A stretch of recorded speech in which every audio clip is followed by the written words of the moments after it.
There's usually like inconsistency with health and fitness, that's dropped off.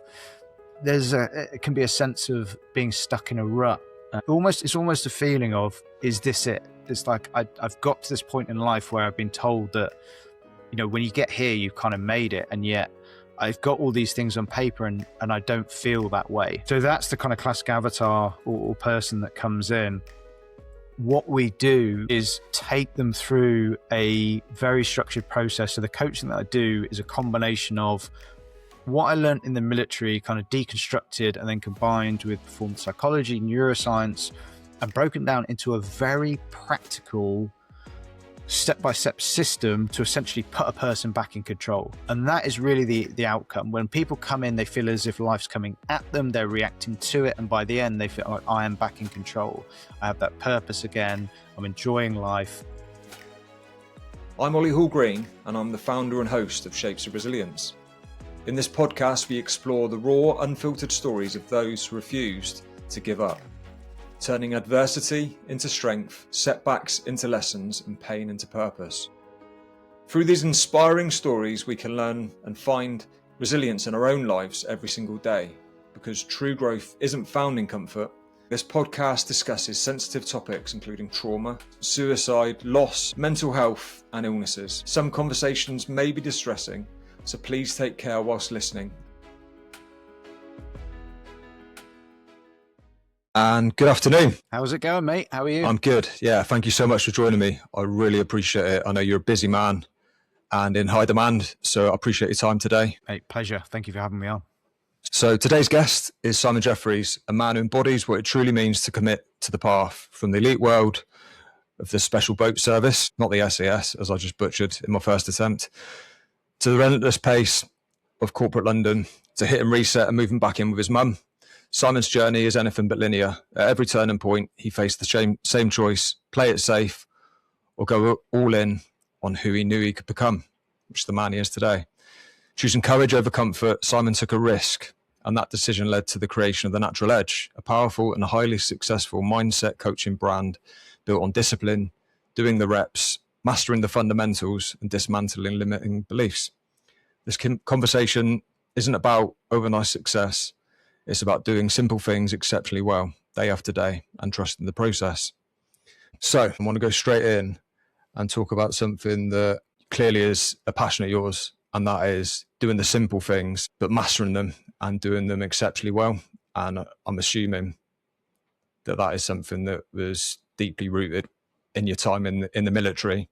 So, yeah, what does that mean to you? It means, so doing the basics, getting the fundamentals right, to me, is the foundation of all success. So you're right, that really became apparent serving in the military. And I think the great example of that is going through selection for special forces, because there can be this image that you are, it's some kind of John Wick secret tactics, for example, that you have to master to get through that course.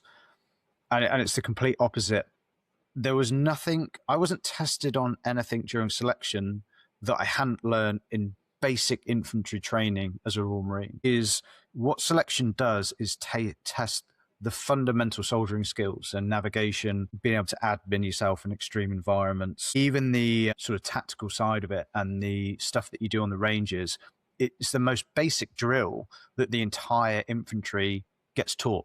There is nothing secret. What makes it incredibly difficult is the amount of pressure they put you under on selection and then expect you to be able to execute and take action. And that's really what separates people, because if you have not mastered those fundamentals of soldiering, then you'll just crack under that pressure, and you won't get through. And obviously the point of that is, when you're then operating afterwards, you're often in small teams, you're often separated from larger forces, so you have to be self-sufficient and independent. And so each individual in that team needs to be at the highest standard. So that point really, that the mastering the fundamentals, if you look at any success, look at elite athletes, the ones that really are the best are the ones that have mastered the basics. And yet in life, what tends to happen is we chase the shiny objects. We think that there is some secret hack something that we're missing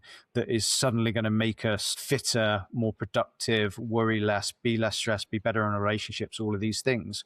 When if we break down any of those arenas, it's always the basics. Mm-hmm. And these haven't changed for decades. The people who find the success that they're looking for are the ones that focus in on the fundamentals and consistently execute on those. When you do that, you will find the results you're looking for. Did you see people that had the potential to pass but failed because they forgot to keep it simple and got sidetracked with, if I do this really extravagant thing and show that I'm now like a higher level, rather than focusing on those basics and doing them well? Do you feel like there are people that maybe failed for that reason? I think sort of people who came onto that course because they wanted the image of being an SF, the excitement, the adrenaline, just the jumping out of planes, doing the cool stuff, they tend to not pass because, like I said, so much of that course is just, there's a lot of pressure, but it's also the boring, mundane fundamentals. And that just deselects people, because if you are not there really for the sake of soldiering and to be the best soldier that you can be, then you just won't stick at it. Because, take the hills phase, for example, 8 hours a day. It's like Groundhog Day, 8 hours a day out in stinking Welsh weather, across horrendous terrain, in your own head, carrying heavy loads. Not only is it physically taxing, but it's mentally taxing in the sense that it's just really boring. It is Groundhog Day. And so that breaks a lot of people, because again, they want to be doing the exciting things, the cool things, which in actual fact makes up about 10% of that job once you pass. A lot of it is the boring, the mundane, the fundamentals. But if you love soldiering for the sake of soldiering, then it's, yes, there are boring parts, but you can approach that in a way that, because it speaks to you, I guess is what I'm looking at, or trying to say here. It's the same when you look at Olympic athletes and people, or anyone in elite sport, and what we see is the highlights when they're competing on stage, and what we don't see is the other 300 odd days of the year when they're doing the boring mobility work, the same exercises day in and day out, repetitive, bland meals, whatever it may be. There was was talking about the difference between amateurs and professionals, the ones who really make it to the highest level. And yes, there's talent, there's genetics, there's experience, but actually a big factor is the ones who can turn up and do the boring fundamentals, the basics, day in, day out, for extended periods of time, years most of the time. They're the ones who get to that elite level. I understand you joined the military reasonably late, in your 20s, mid-20s, am I right? Yeah, 24. 24.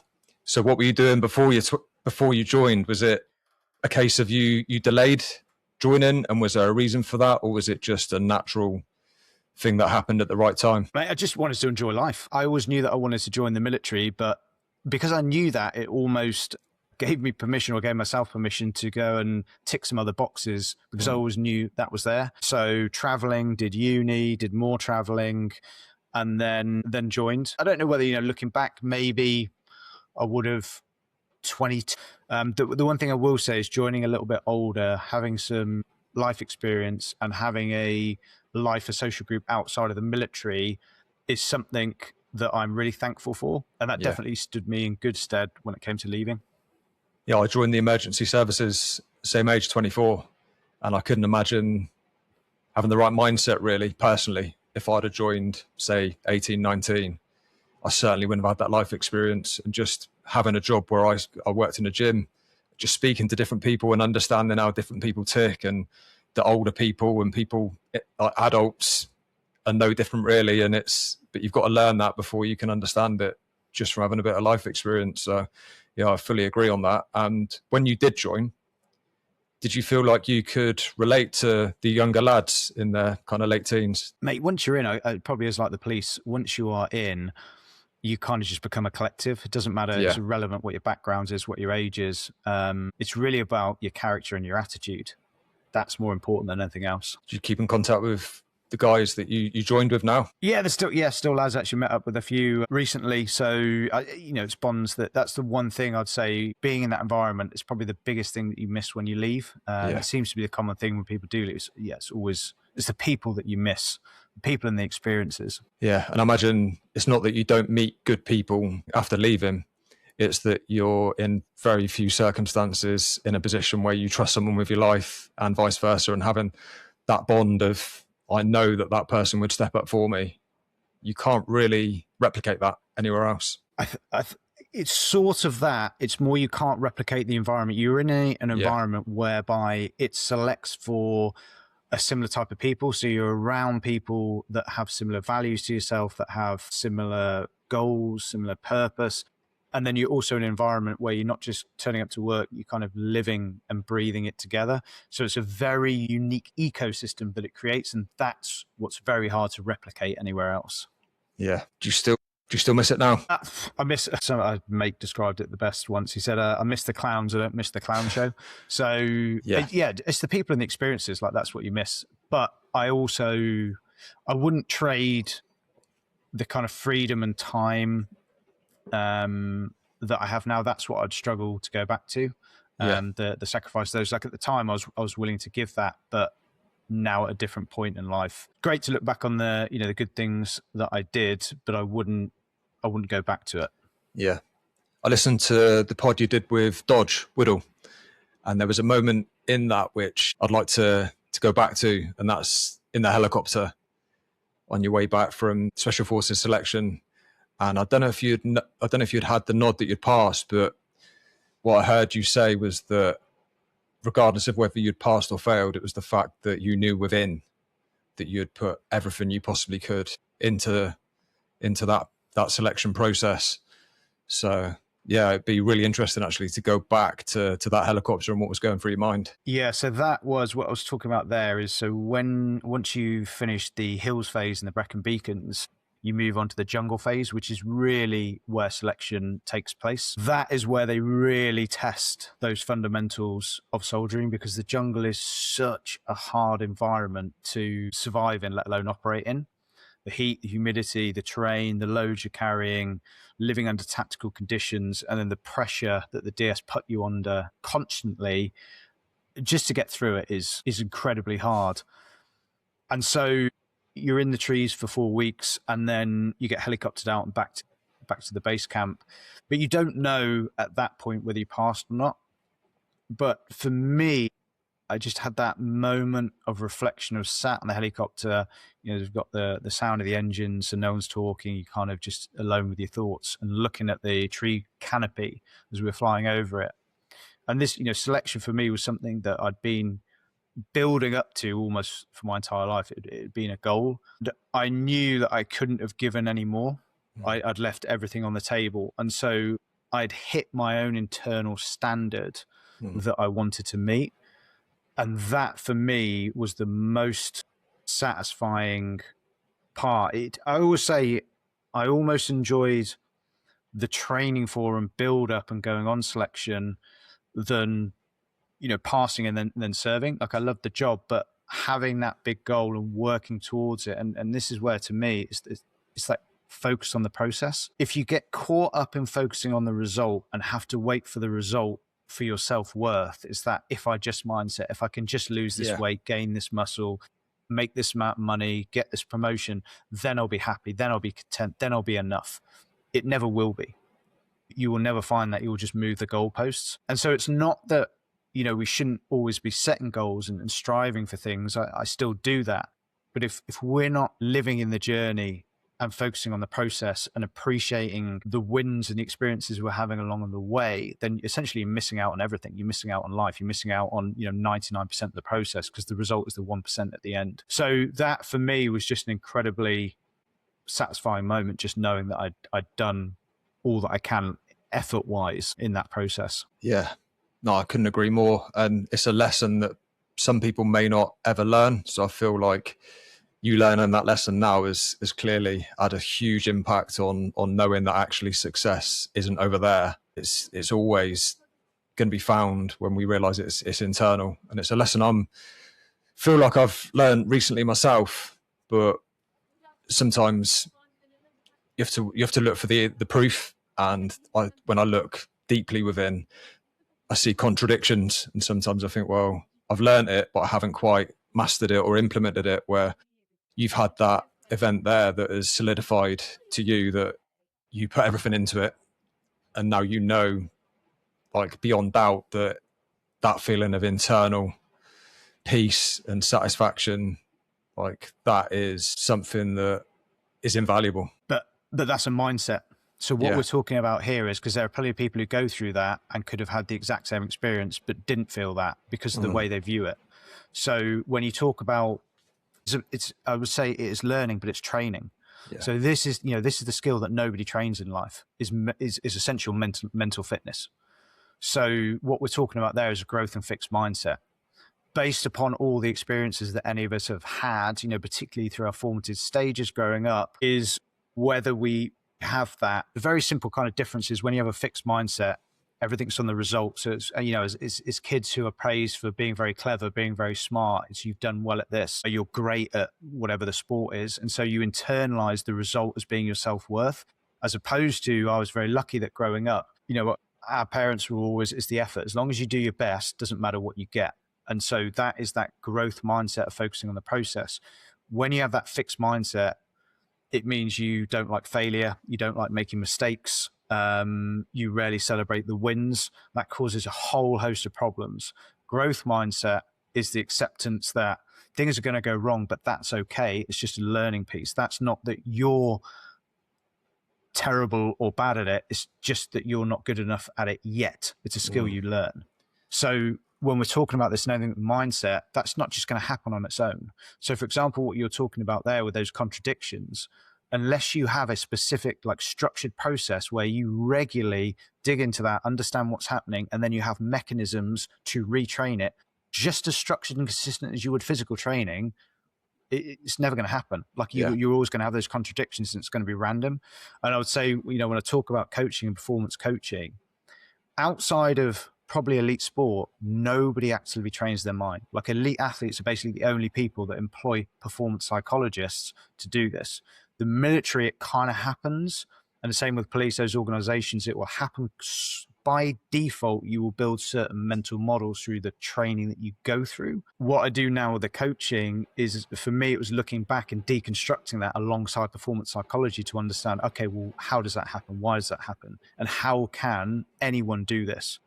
And so this point of mental fitness is so key. If you think about, we talk all the time about mental health.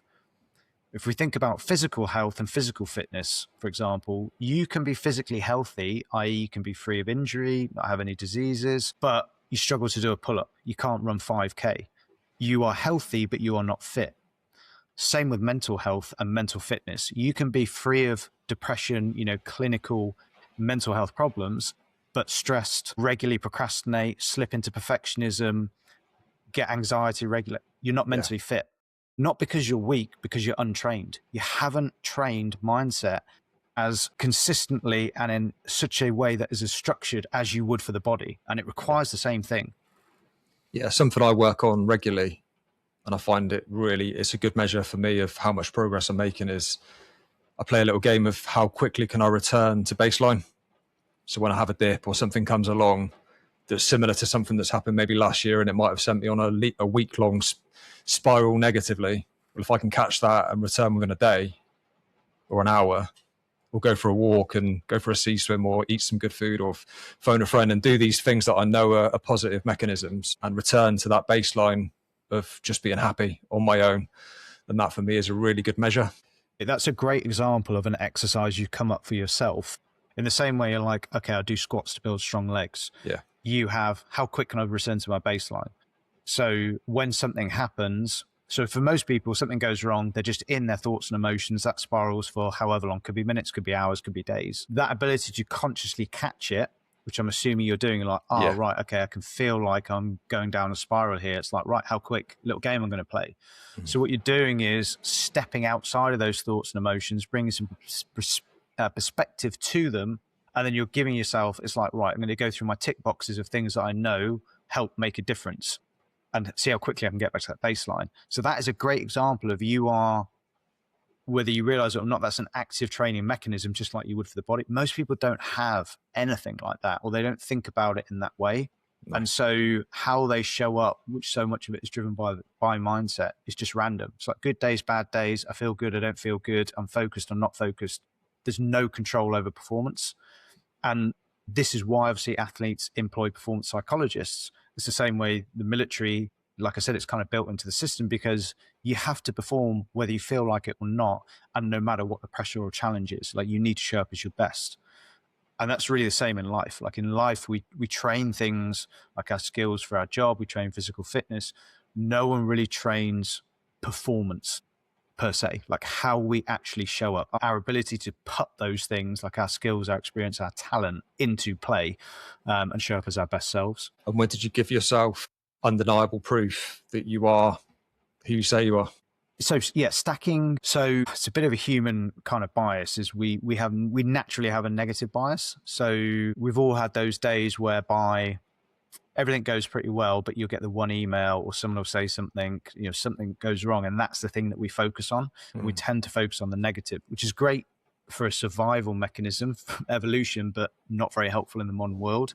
The problem with that, so when you talk about building that proof, is the things that we say to ourselves, the things that we focus on, all contribute to those building blocks of our identity. And so if you are never recognizing the wins, like celebrating that proof and building it, then you're not actively building the identity that you want, one that's serving for you. It's kind of just default, what retrospectively what's happening through life. And so that is the importance of bringing perspective to things, recognizing when you're doing well, celebrating that.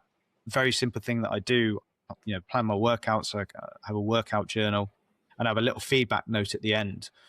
And maybe some of those sessions are, not optimal. And so I'll put, could have improved this. But there will always be something positive. And that may be just good. You got it done. You showed up and got it. Okay, it wasn't a great session, but you got it done. So there is always a little note of positive reinforcement because I want to reinforce the fact that I've shown up and worked out, because health and fitness, I want to be a core part of my identity because I realize how important they are. So therefore I reinforce it. And I saw you digging out the ice and jumping in the cold water. Is that something that is, again, one of your anchor habits? Yeah. So I use, obviously there's been loads on cold water and cold water plunging. For me, it's, the science behind it is really conflicted whether there's any health benefits.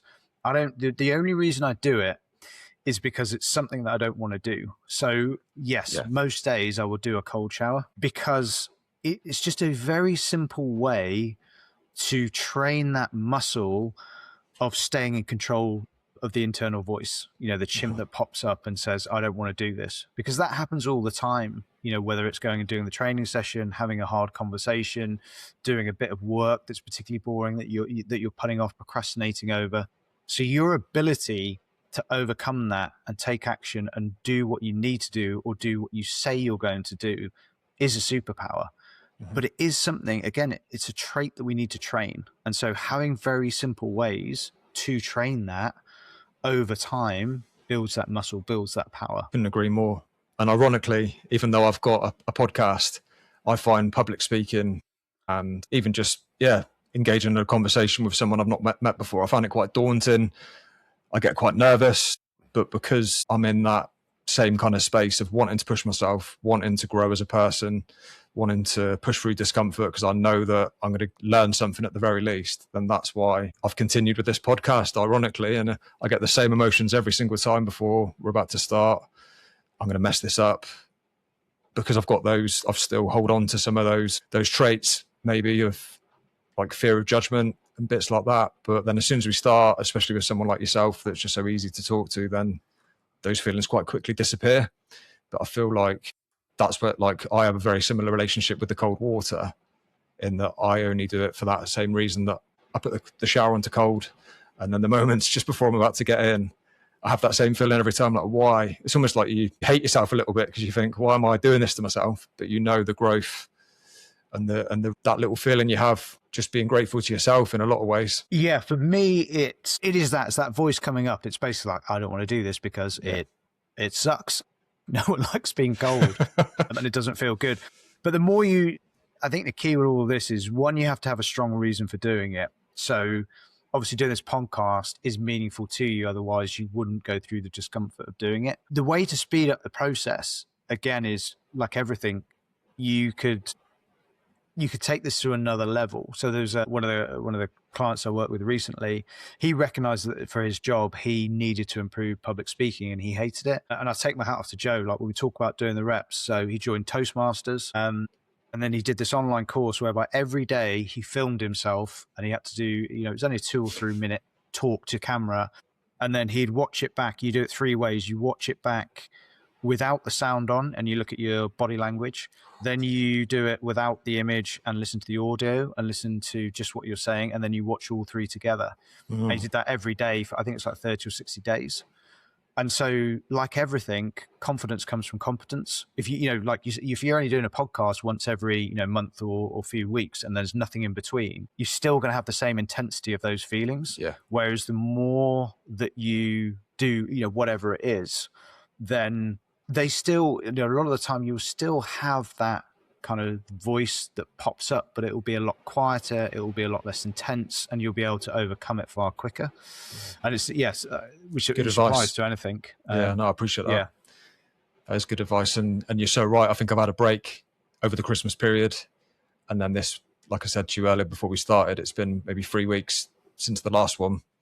And it's amazing how quickly that confidence can go. And you feel like, oh, this is the first podcast I've ever done. And it's funny how the mind works. But so I wanted to talk to you about Natural Edge and ask you how that started and what the core values are. So that came about. So when I left the military, I didn't really know what it is that I wanted to do. And my partner at the time had a job in London. So I was like, I'll just give that a go, London life. Got a job in consultancy. And it was a good company, really nice people, but very quickly realized that was not the path for me. Then set about trying to figure out what that was. And then it came to doing my own thing, and specifically online business, because the values around or the opportunities around geographical freedom, be able to work from wherever you want. Obviously, you can take it to whatever you want earnings, depending on how much you're going to put into it. So the freedom to be more in control, be your own boss, essentially. I teamed up with John, who I served with in the military, and then we went through the classic entrepreneur's journey, whereby you read all the books on business and tell yourself you're going to make your millions in a couple of years. And we tried out loads of random things. And then we had a business around a bit of software for tracking. It was people doing online trading, because John's got a computer science background. Essentially did it for all the wrong reasons, trying to make cash. Everything, we spent all of our savings, made all of the mistakes that we said we wouldn't after reading those books, and basically ended up completely broke after about 18 months, I think. My long-term relationship ended about the same time. And so to kind of give ourselves the best chance of regaining, getting back on track, we both moved back in with my parents, who've got a small farm in Worcester. So like mid-30s, both single, absolutely broke. We were working from my mum's dining room table. We shared a Ford Focus that cost 300 quid.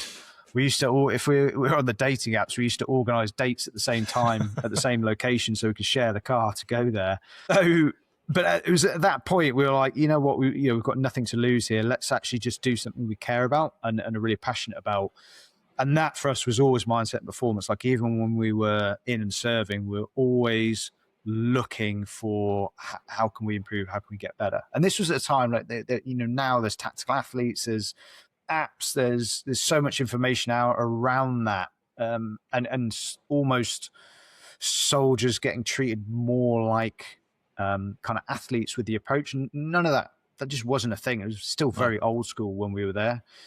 Whereas I was reading the books, reading the research, looking for how can I get that edge. And so it's always been a passion. So T&E, the Natural Edge, came from that.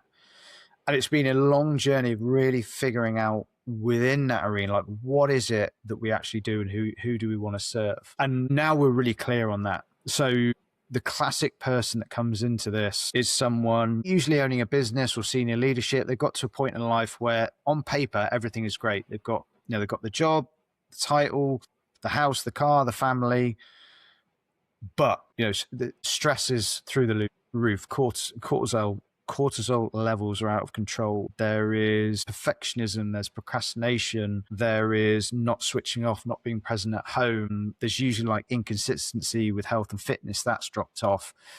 It can be a sense of being stuck in a rut. It's almost a feeling of, is this it? It's like I've got to this point in life where I've been told that, when you get here, you've kind of made it, and yet I've got all these things on paper and I don't feel that way. So that's the kind of classic avatar or person that comes in.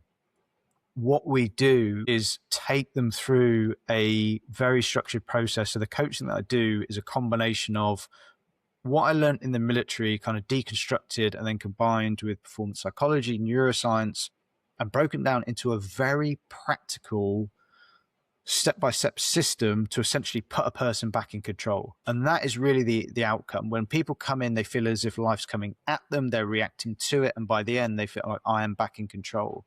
I have that purpose again, I'm enjoying life, and I feel in control of things. And it's this combination, and it's basically 3 pillars, and it really is comes down to this piece of showing up as your best in across all arenas of life. So you need the body is the first one, which is really nervous system regulation. And it's all of the basic habits, again, around how you start and end the day, circadian rhythm, how you're fueling, hydration, movement, all of the things that make us feel good or not as a human. Because if your nervous system's completely fried, if you're constantly stressed and overwhelmed, it's going to be very hard to show up and be your best and do any of the other work. And that moves on to the second pillar, which is really that mental fitness and mental conditioning. So it's understanding how and why we think the way that we do, and the negative or sabotaging patterns that show up, what's happening there, why it's happening, and then structured, consistent ways to retrain that and change it and build those new mental models. And then the third pillar is the structure and habits. So it's how we set ourselves up for success, how we essentially set our days, weeks, months up to make it as easy as possible to get the results that we want. If any one of those pillars are missing, suboptimal, or weak, the whole system collapses. And I think this is the piece that people miss. Everyone is trying to rely on motivation or willpower, or trying these kind of like random things here and there to change how they show up, which often one of the biggest problems we see is the boom bust cycle. Some days are good, some weeks are good, and then you'll have a string of bad days or bad weeks. There's no consistency with it, and it comes back to this point of being random. Whereas when you have those 3 pillars in place, you smooth that out. You don't have those boom bust cycles. You feel in control. The hard thing is it's just taken a long time of working with people, doing the research around this to break those 3 pillars down into a very simple, condensed system that if you plug it into your life, it totally changes how you feel. And that's probably the biggest point. Over 10 years of doing this, it's very rare that someone has to make a major change, change a job, leave a relationship. Incredibly rare. 9 times out of 10, nothing external changes. By the end of the training, the same pressures are there, the same responsibilities, the same the same things that kind of take up, I'm trying to think of the right word there, the calls on their time, essentially. But they've changed, and the difference that makes is night and day. How big a part do you feel the people that maybe take a bit longer to adjust, how big a part do you feel things like accountability and a lack of acceptance and that victim mentality, where some people might not be willing to take ownership of some of the things that are going wrong in their lives? That you don't come into the coaching if you've got that. If you're in that victim mentality, you're not even going to contact someone like myself, because why would you? You're not ready for it. If you truly believe that it's the fault of the external world or external circumstances, then you can't change that. No. And that's what makes you a victim. Whereas if you take ownership, and yes, everyone goes through hardship, everyone has things happen, but it's our response to that makes a difference. It's why you can have people who seemingly have everything are incredibly unhappy, and people who have nothing and going through incredible hardship, and yet they are still able to find those elements of satisfaction, happiness, fulfillment, because of the way that they perceive it. So yeah, I'm very lucky. Like, the people that come in to work with us are amazing. Like, we we basically don't have bad clients. They're all great people. Brilliant. Are there any particular standout cases that really mean a lot to you that you're really happy with? There's all the people I would go through, I would say, get great results. There's definitely standout things I remember. So actually someone just before Christmas, there was a guy that came in who was on the point of going back on anxiety meds because he was so stressed out with work. Again, classics, got a young family, high pressure, busy job, lots of demands on his time. And he was just in that constant stress and overwhelm, fight or flight state. 3 months after 3 months going through the training, he was a totally different person. That stress and overwhelm had basically disappeared, felt in control again, was enjoying life. And nothing had changed. There was no external changes. Simply putting those pillars in place. And if you really look at those pillars, it's the basics. It's like, are you doing the basics around how you start and end your day, the sleep that you're getting, what you're fueling, your hydration, your move, like the basics of being a human. On the mindset side of things, are you in control of your thoughts and emotions, or are they running away with you? And then on the habits and structure, do you have the good habit? Like, how are you structuring your work day? Are you just reacting to anything, or do you have very good boundaries and processes in place? It's the basics. It is just the basic. And this is probably the hardest point for me to get across when we talk about performance. Everyone thinks, nah, there's got to be something else. That can't be that simple. There has to be some big thing I'm missing. You're not. It is the culmination of the small choices, James Clear, the small wins or the tiny mistakes in each of those arenas that add up day to day, that define who you are, how you feel, and how you perform.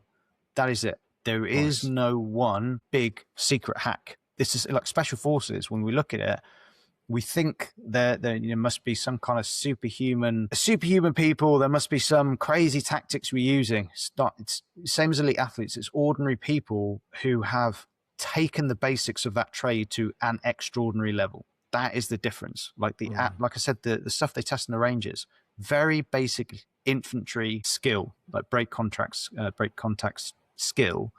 It's just, can you execute that effectively under extreme pressure? That is the only difference. And just going back to that side of it with the military and the things that you learned, was flow state something that you would say was built into the military experience? In the sense that the times when you really experience that is going on operations, because you get into such a focused state with because you have to be, essentially, because the repercussions of not being severe.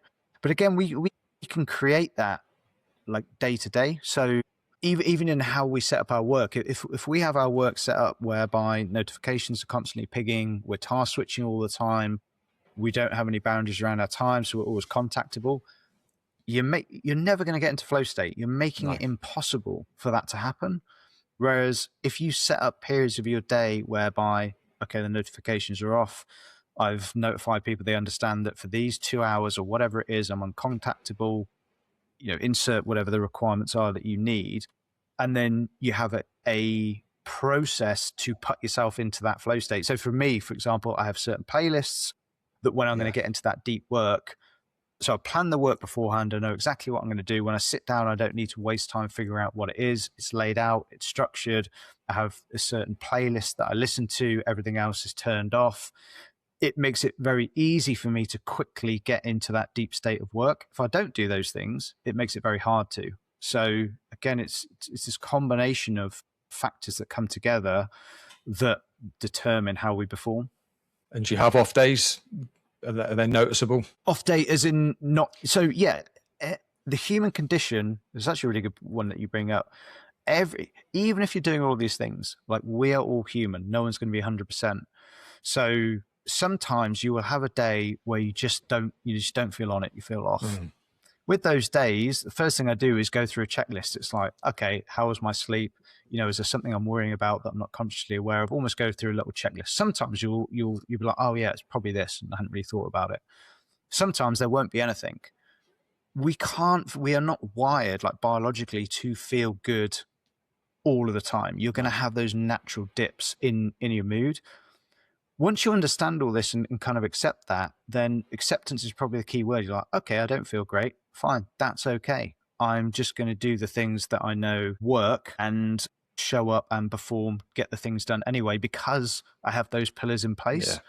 The problem is for a lot of people is they have one of those days and then they immediately beat themselves up for feeling that way, which all that does is compounds the problem and makes it worse, and then they spiral further.